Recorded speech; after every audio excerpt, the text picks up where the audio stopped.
Y vamos a comenzar con doña Dolores Cerro Camacho. Es natural de Siruela, nace en 1979, diplomada en Trabajo Social por la UNED en la Escuela Universitaria de Santa Ana de Almendralejo.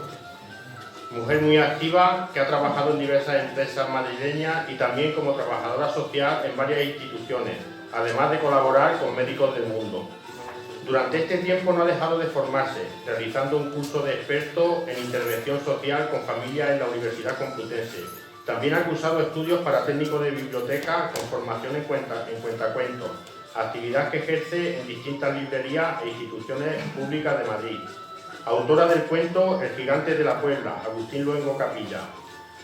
En 2012 colabora con la Universidad Popular de Siruela realizando una exposición de álbumes ilustrados y cuentacuentos para adultos y niños. Es miembro de la Unión de Bibliófilos Extremeños. También es miembro de la directiva del Círculo Extremeño de Torrejón de Ardoz. Y hoy nos hablará de los oficios perdidos de la Siberia. Cuando quiera. Hola, buenos días.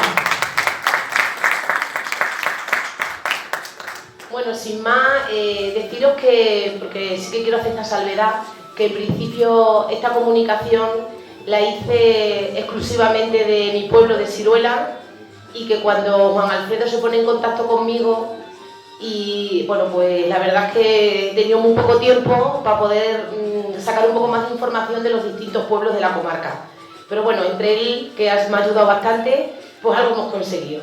O sea que vamos a dar comienzo, ¿vale? Los oficios perdidos en la Siberia extremeña. Con esta comunicación lo que pretendo es dar un paseo por la sociedad de nuestra comarca, la Siberia, a través de los oficios y ocupaciones principales entre los años 40 y hasta aproximadamente los 80, donde el entramado socioeconómico, aparte de ser bastante diferente como es normal, sufrió cambios sustanciales debido principalmente al desarrollo industrial y a la aparición de la maquinaria en los sectores primarios como la agricultura y la ganadería, a través principalmente para la economía de nuestros pueblos y de nuestra región en general. Este desarrollo hace que de una manera paulatina, en la mayoría de los oficios y en algunos otros de forma más repentina, vaya siendo innecesario este tipo de producción artesana, por lo tanto dejan de ser oficios rentables para poder producir bienes económicos para la economía familiar. Y van desapareciendo, dando paso a otros oficios o formas de ejercer una actividad o profesión más rentable. Para realizar esta comunicación me he basado principalmente en la información que me han facilitado de primera mano las personas con las que hablo. Todos ellos en algún momento han desarrollado esa actividad artesanal o lo han vivido de niños o jóvenes porque han sido sus padres los que se han dedicado a estos oficios perdidos. Porque actualmente no se realizan ni tan siquiera como entretenimiento muchos de ellos. Ni siquiera hay gente que ya sepa hacerlo porque no se ha transmitido a las siguientes generaciones. Los oficios principales de los que voy a hablar son cestero, espartero, jolatero, mantero, calderero, albardero, molinero, pastor, y aquí hago una salvedad, porque aunque esto no ha desaparecido, está en peligro de extinción lo que es en su esencia profesional. Porquero, piconero, pecero, silletero, calero, pregonero, porcelanero, corchero, los tejares, las almazaras de aceite, las fábricas de hielo, los telares y la fabricación de gaseosa. La mayoría de ellos coinciden en situar la desaparición casi total de estos oficios en la Siberia entre los años 60 y los 80, donde hay una emigración a las grandes ciudades como Madrid, Barcelona, Bilbao, Valencia, etc., donde se da un auge en la producción industrial y esto conlleva la necesidad de mucha mano de obra en fábrica que a su vez, de forma indirecta, afectan positivamente al aumento de otros sectores como la construcción, transporte y en el sector de la hostelería y el turismo. Por lo que me cuentan, he llegado a la conclusión que las causas principales de estos oficios fueran desapareciendo son 5. Principal, la mecanización con la aparición de vehículos como la moto, el coche, el tractor, la maquinaria agrícola, con la consecuencia de que cada vez sea menos necesario y rentable el trabajo con bestias, burros o carros. Esto hace que no sea necesario realizar complementos necesarios para el trabajo con los animales como las albardas, los serones, las aguaderas, los seros, los bozales, etc. Otra de las causas es la aparición de nuevos materiales como el caucho, plástico, loneta y fibras. Materiales fabricados en cadena de manera industrial y por lo tanto con un coste inferior a una duración en algunos casos superiores. Por ello hace que sean necesarios las espuertas de esparto, los calderos, las jarras, las aceiteras, todo de hierro y hojalata, así como las mantas con las que se arropaban los agricultores y ganaderos para protegerse del frío y de la lluvia. La industria textil y el calzado, cada vez es menos necesario la mano de los sastres, de las bordadoras, de los zapateros. Otra de las causas es el transporte por carretera, cada vez coge más auge y por tanto los productos llegan con más facilidad a cada población, como el pescado, los lácteos, legumbres, harina.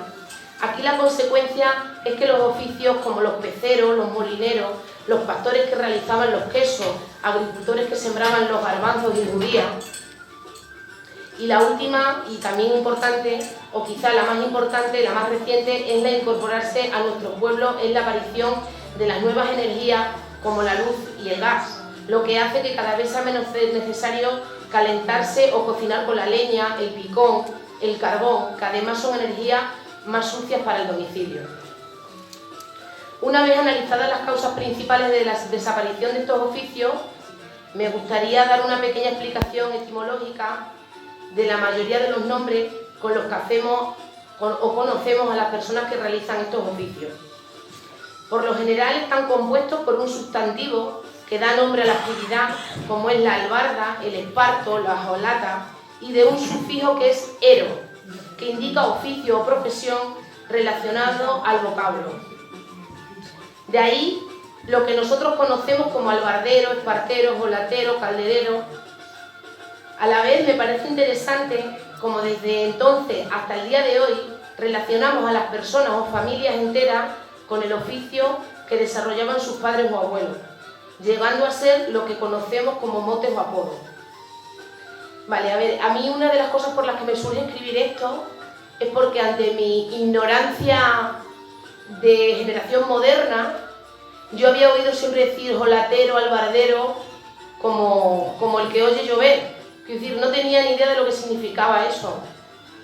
Hasta que un día, leyendo un libro, en mi pueblo hay un señor que le llamaban el requeté, que eso sonaba a yo que sé, y fíjate hasta dónde llega lo que hoy día, por ejemplo, los jóvenes entendemos que hay mucha gente mayor que por desgracia tuvo que ser analfabeta y que son gente que no conocen, pero que nosotros, y esto os va a parecer una locura y yo estoy convencida de ello, vamos a ser analfabetos en otro sentido.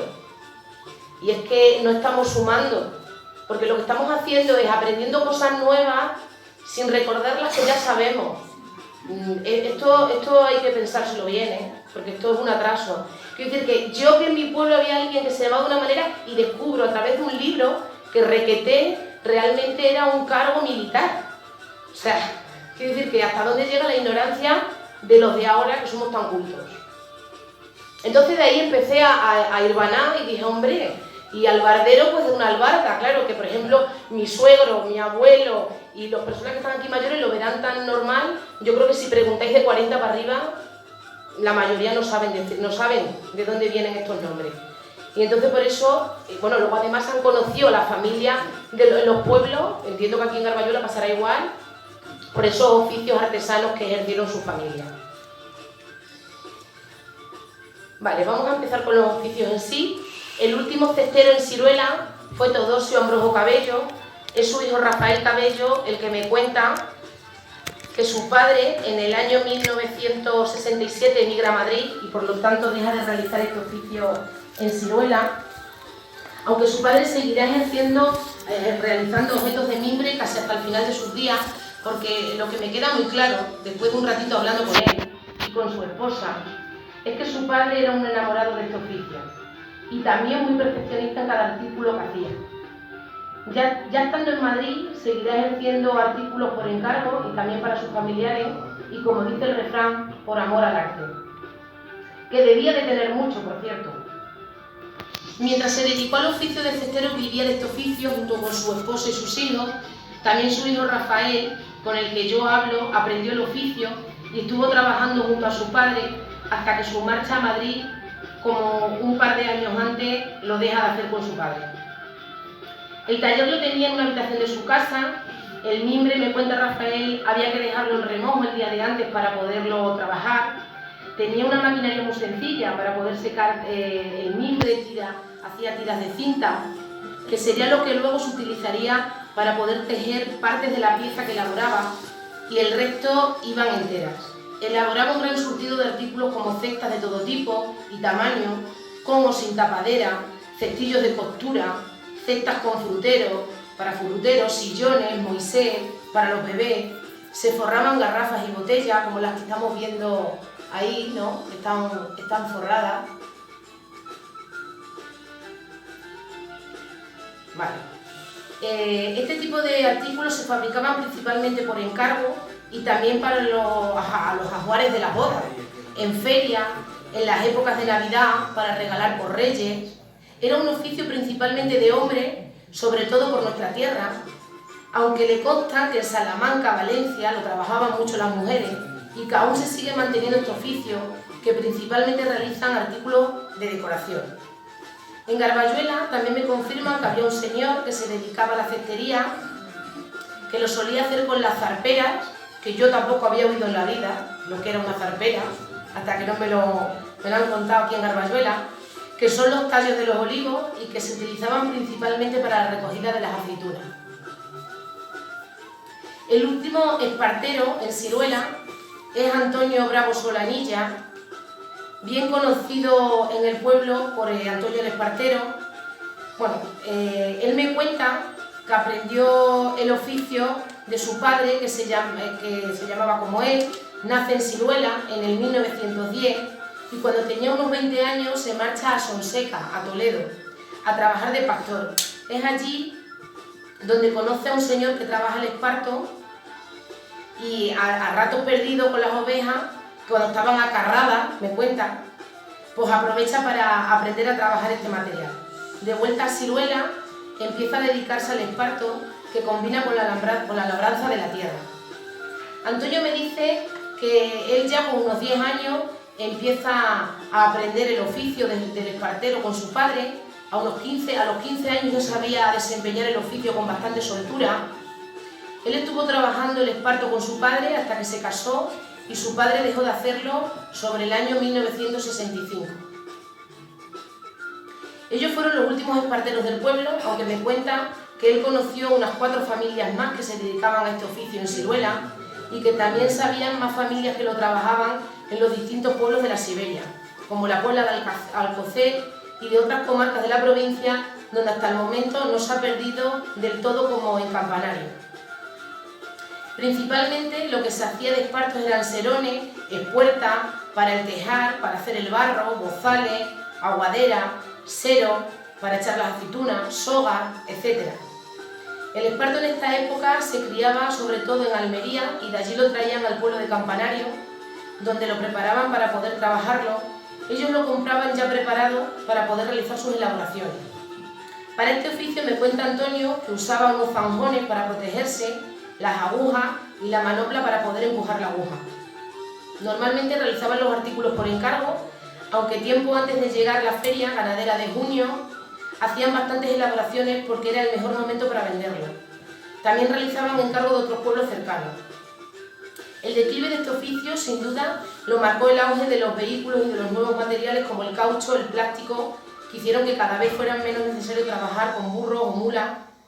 Actualmente, en nuestra comarca, lo está volviendo a recuperar un chico joven en el municipio de Tamurejo, enfocándolo desde otra perspectiva, como es la elaboración de artículos de colección o desde el enfoque de un producto ecológico, reciclable y sostenible para el medio ambiente.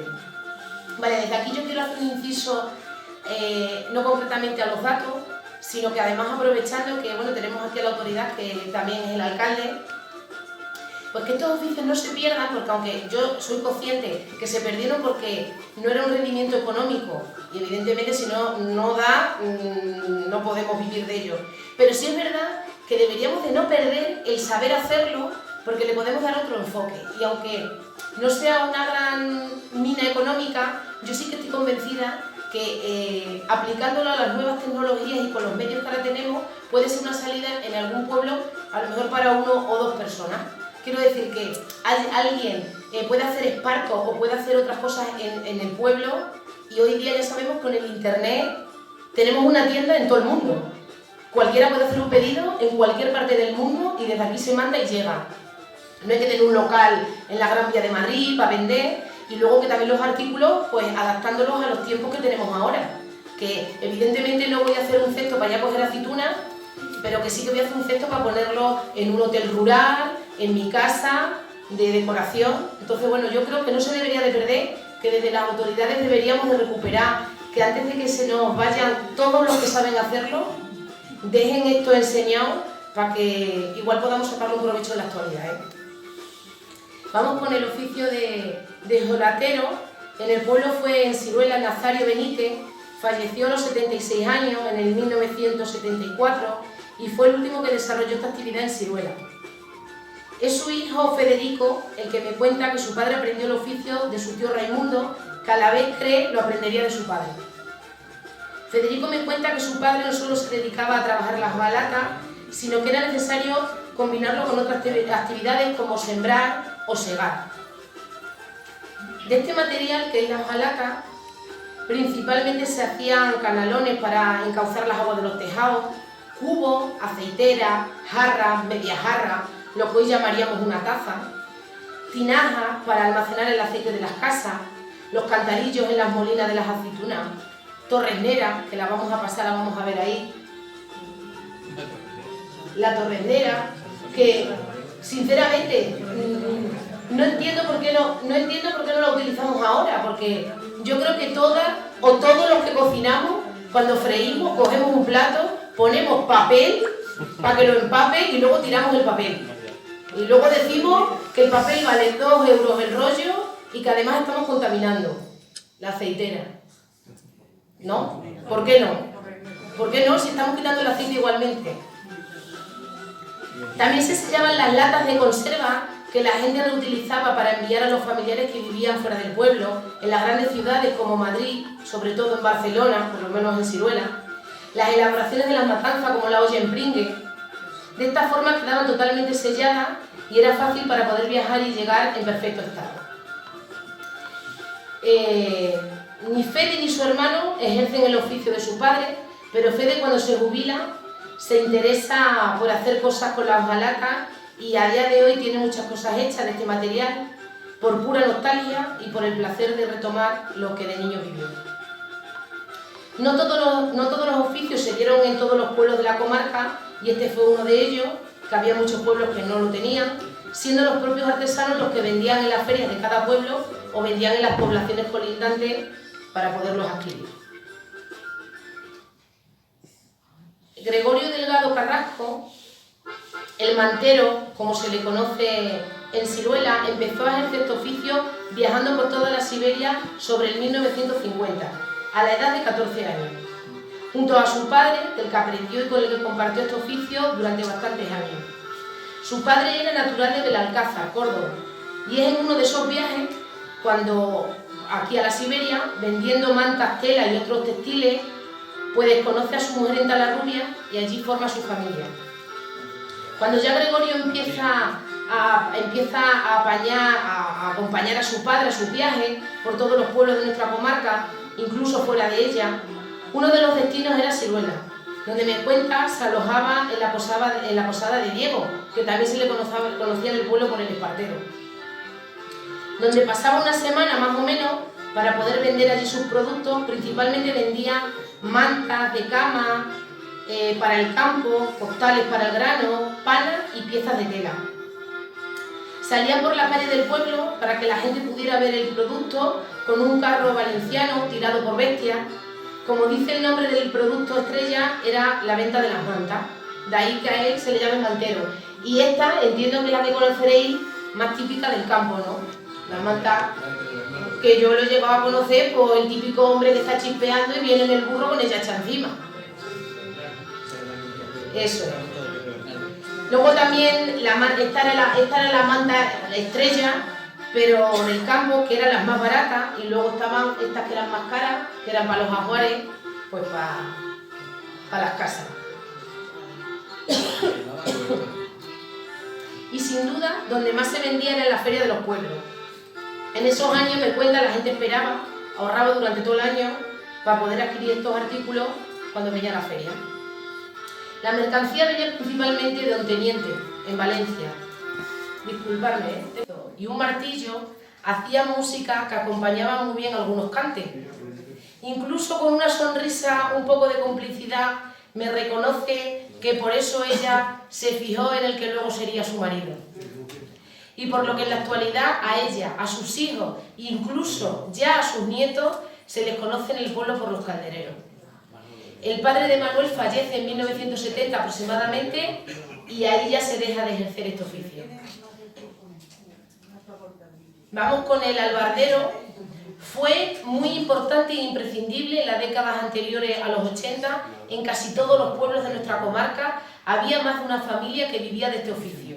Y en el pueblo que no lo había, como en Garbayuela, o que venían, aquí me dicen que en Garbayuela venían de las casas de Don Pedro y de Peñalsordo.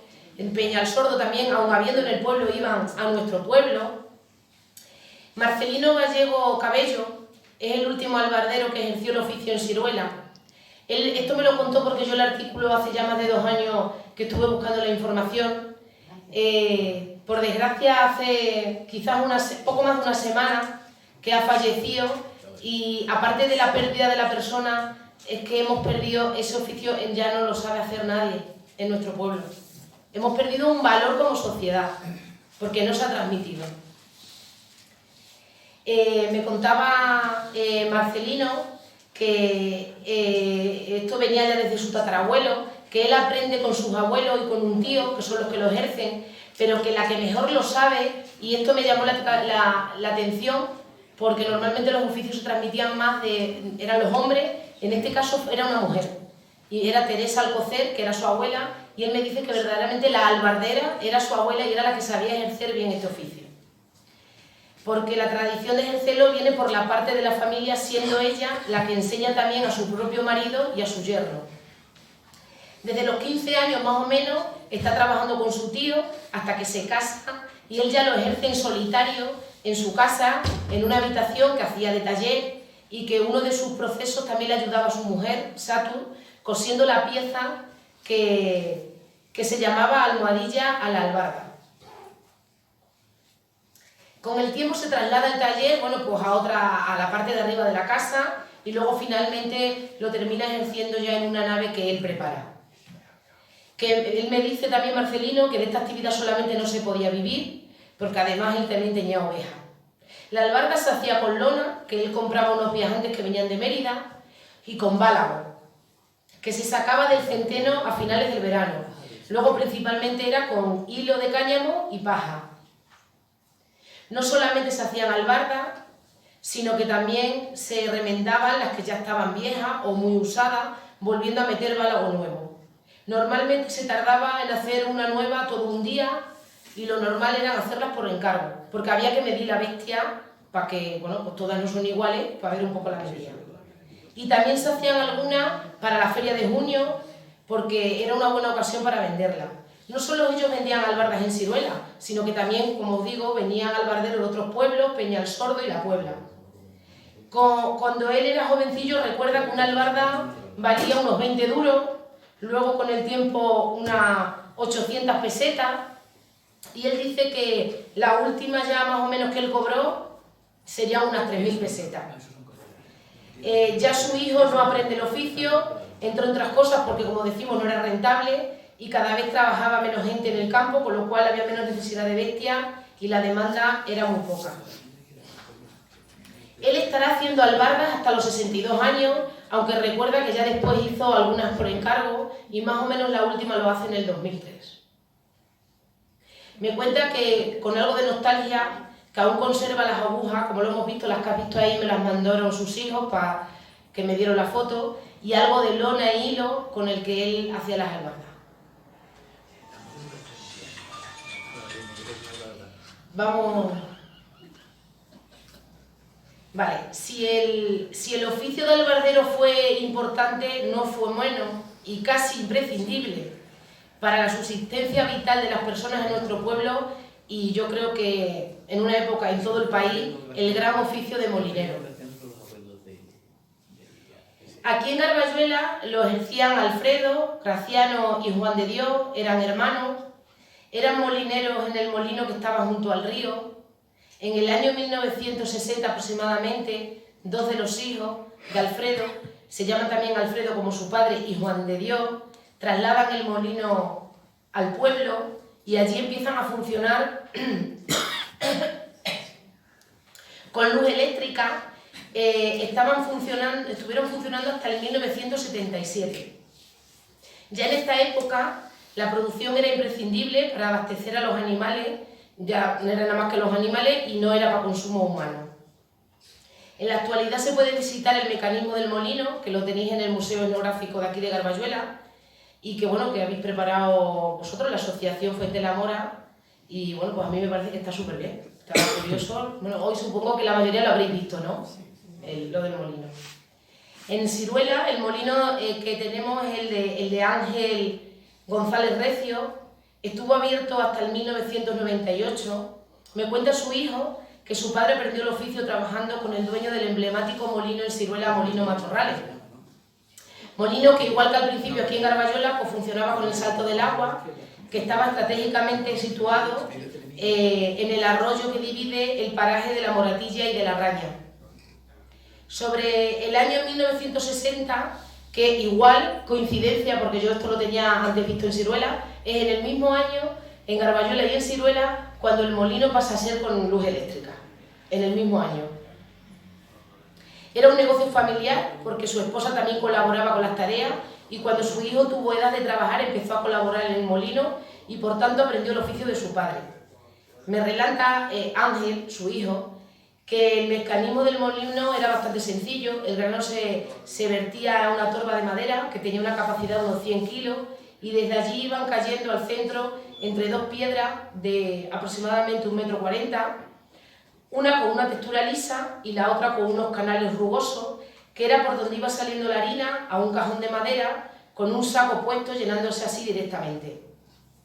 Los sacos eran de angeo y tenían una capacidad de unos 40 kilos. Se cerraban de manera manual, cosiendo con una aguja e hilo de cáñamo o similar. Ellos compraban el grano de diferentes cereales, trigo, cebada, avena, maíz, centeno, y vendían la harina. Todos los cereales que aquí se molían eran para consumo animal, nunca cereales para consumo humano, porque era un cereal con cáscara. El cereal y la textura era diferente en función de los animales que se fueran a alimentar, principalmente vacas, gallinas, cerdos y perros. Para las vacas se molía menos, se lo comían directamente. Para los cerdos se hacía lo que era el brebajo. Me explica que era un compuesto por la harina y mezclado con el orujo de las aceitunas y que esta mezcla quedaba bastante blanda. Y para los perros, pues que se hacía lo que llamaban la pella. Esta mezcla era de la harina con un poco de agua y se hacía en forma de triángulo y quedaba con bastante más consistencia. También vendían harina para consumo humano, concretamente para las panaderías, pero esta la traían ya molida del pueblo de Campanario. La venta era directamente en el mismo molino y también se repartía a domicilio bajo pedido cuando las cantidades eran grandes. La forma de pago se realizaba normalmente mediante cartilla, donde se iba apuntando la cantidad de harina que cada cual consumía a lo largo del año y en el tiempo de la siega se pagaba con el trigo que se recogía. Vale, vamos a ir a la profesión de pastor, que es la que decimos que todavía hay pastores, bueno, sí, pero como se hacía lo que se hacían antes, pues también se está perdiendo. A ver, la profesión de pastor es la más emblemática en la Siberia, por ser una comarca principalmente ganadera, donde el tejido socioeconómico gira en relación a esta actividad, y aunque esta profesión aún no está desaparecida en su esencia, que es la de criar ganado ovino principalmente, no tiene un relevo generacional en lo que a las tradiciones y actividades complementarias que del oficio de pastor se derivan, como ordeñar las ovejas para la producción de queso, la elaboración de embutidos como la longaniza o el salao,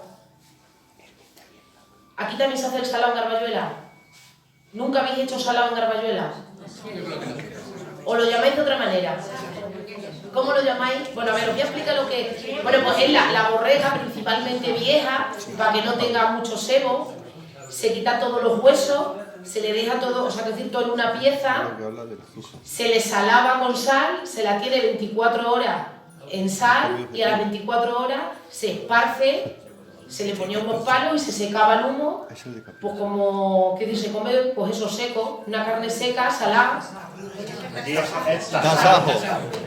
Bueno, lo que pasa es que, a ver, yo aquí no lo he probado en Garbayuela, me encantaría, si alguno lo tiene, yo encantada de probarlo. Pero el tasajo, yo por ejemplo, el que he probado en la parte de Fuenlabrada y Villarta y tal, es de caza y además lo alinean, ¿no? Porque aquí en Garbayuela lo hacéis solo con sal. Claro, es que yo el tasajo, la diferencia que yo veo entre el salado y el tasajo es que el tasajo se alinea en adobo. Pero es distinto. No. Se hace de las dos formas. No, el tasajo se sale y se pone al sol. Al sol, pero no le alineáis con... Aquí en Garbayuela no le alineáis con adobo. Y en agudo... En agudo de las dos formas. Sí, claro que se puede hacer de las dos formas. Pero la hacíais también de borrega, vamos a hablar claro. Nosotros de cabra porque ovejas habíamos. Y de la caza. Sí. ¿Se sigue haciendo en agudo? Incluso Tampoco ya. de zorra también se hacía. ¿De zorra? Sí. Bueno, pues yo también la pruebo, ¿eh? Si alguno la hace de zorra, yo la pruebo. Animaros y la probamos. En la chimenea al humo, sí, nosotros en Ciruela al humo. Sí. Bien, bueno, pues eso es otra de las cosas que hemos perdido, qué pena, porque los muchachos no lo van a probar y está pues bien rico. Así de claro. Emilio Cabello Rodríguez ha sido toda su vida pastor desde los 9 años, de familia de pastores porque su abuelo ya lo fue y que hasta el día de hoy su único hijo varón también desarrolla esta profesión. Me dice que su hijo sí que le gusta mantener muchas de las tradiciones de los pastores de antes porque lo ha vivido en casa y porque además le gusta la profesión que desarrolla.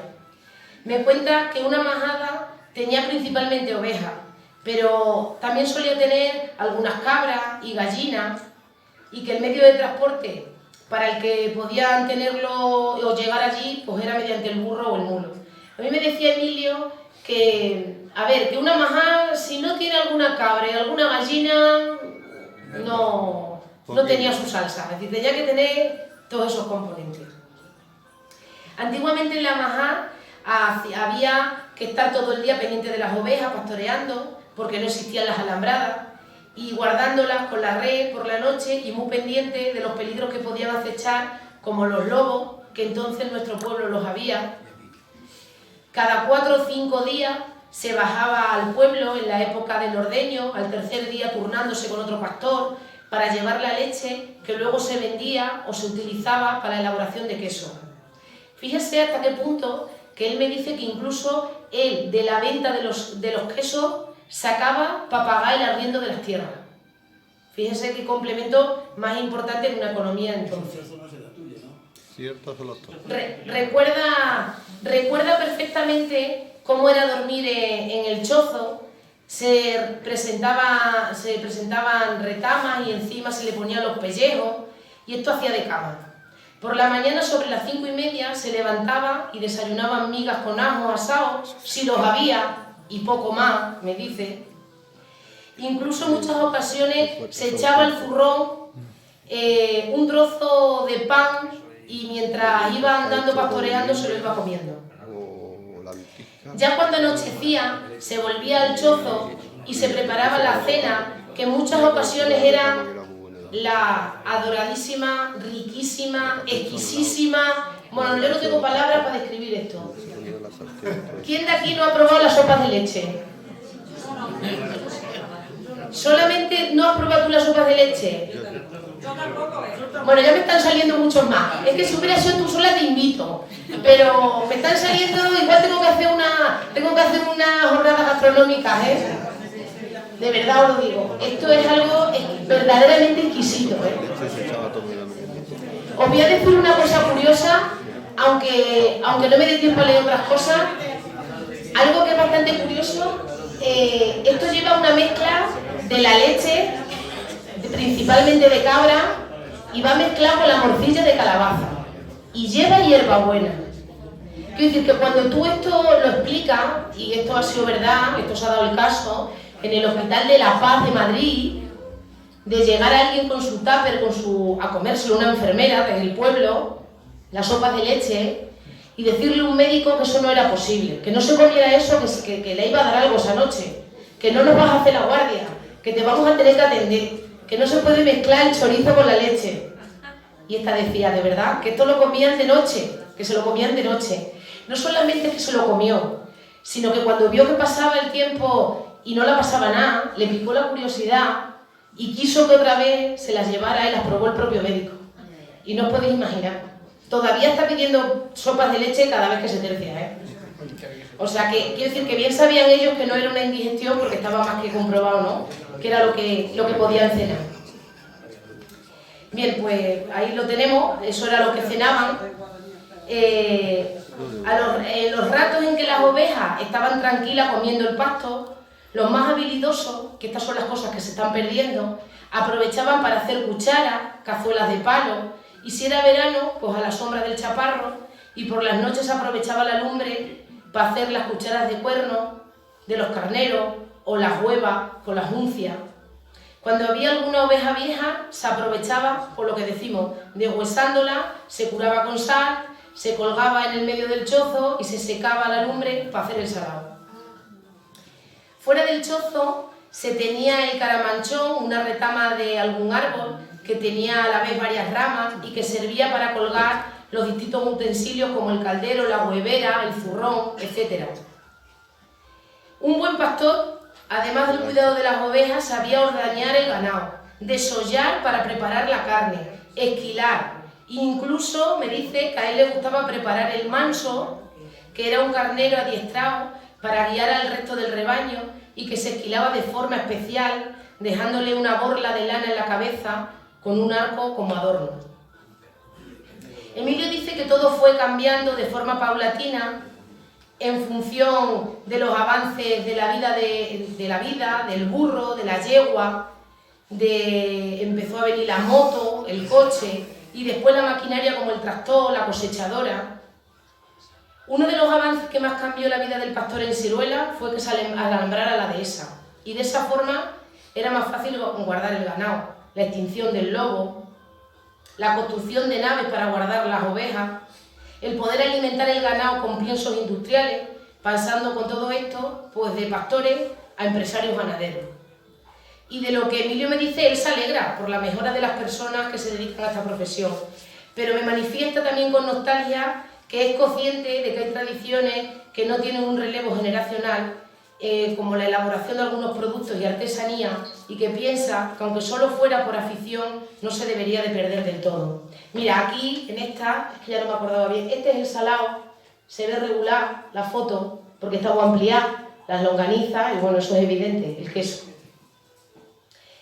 Es la profesión del pastor la única que se sigue ejerciendo en todos los pueblos de la comarca, aunque sin duda, como ya he explicado, se ha perdido gran parte de su esencia. En Garbayuela es Enrique Díez Madroñero, me dicen, el que también hacía o elaboraba quesos de oveja. Actualmente existe alguien que lo hace a la venta. En Garbayuela, digo. No hay nadie que venda queso. Sí. Sí, en Garbayuela. Sí. Pero no la madre de alguien los hace aquí. De Enrique, la madre de Enrique. La madre de Enrique lo sigue haciendo. Claro. Sí, pero un poquito. Sí, está escaso, sí, está claro. Está más escaso, está igual de escaso el queso aquí como comerte una langosta por ahí. Bueno, pues esto es uno de los quesos que aquí, bueno, pues se mantiene eso, ¿no? Su hijo, se sigue extendiendo, voy a ir nombrando los demás profesiones ya un poco más rápidas porque tenemos poco tiempo. Está la de porquero, bueno, porque principalmente era el que cogía los cerdos de cada uno de los vecinos y los sacaba para que pastaran por los pueblos. Depende, en mi pueblo pues principalmente por lo que me dicen era por el Ejío, por donde está todo lo de la Pachona, aquí pues por las Cañadas, ¿no? También tenían algunos cercones en barbecho, ¿no? Para los cerdos. Vale, luego tenemos otra de las profesiones, que es la del picón, que ya yo creo que nada más que se está haciendo a nivel, pues para gastar en casa poquita gente ya, ¿no? Aquí también me dicen que hay gente que todavía lo hace, pero ya casi esto no se vende. De verdad, esto sí que no tenemos que perder este oficio, porque tal y como está la factura, yo estoy viéndome todavía quemando el parqué allí en Madrid. El parqué del suelo le vamos a tener que echar, porque está la cosa mal. Vale, luego tenemos los peceros. En el pueblo, la última persona que lo realizaron fue Juliana, ya con sus hijos, porque su marido falleció antes, pero luego ya sus hijos eran los que iban.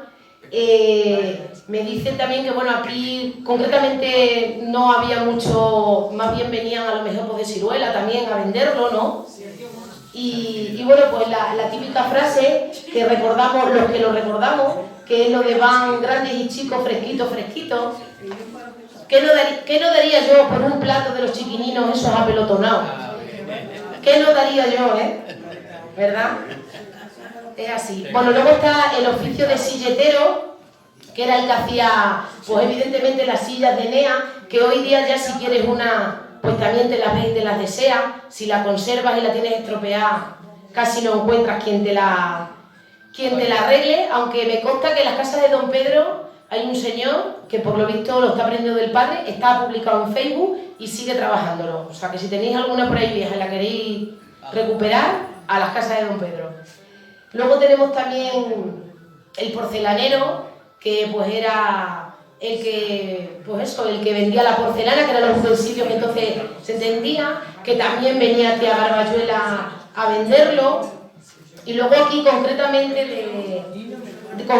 de Garbayuela, porque en Siruela esto no se dio, estaba la fábrica de hielo, que fíjate que de actualidad no hubiera estado este verano con la escasez que había de hielo, si hubiéramos tenido una fábrica de hielo en Garbayuela, por Dios, hubiera sido maravilloso.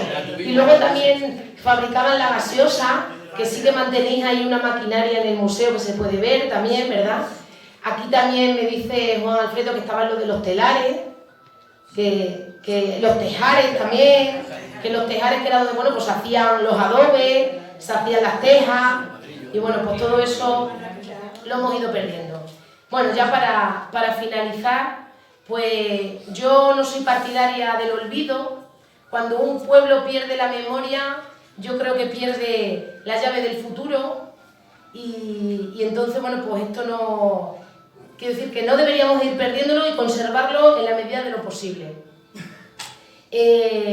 Estas serían las profesiones de los castúos, término que utiliza por primera vez el escritor Luis Chamizo y con el que se pretende designar a los extremeños más auténticos, a los típicos y genuinos representantes del hombre de Extremadura. Desde aquí, mi humilde homenaje a todos ellos.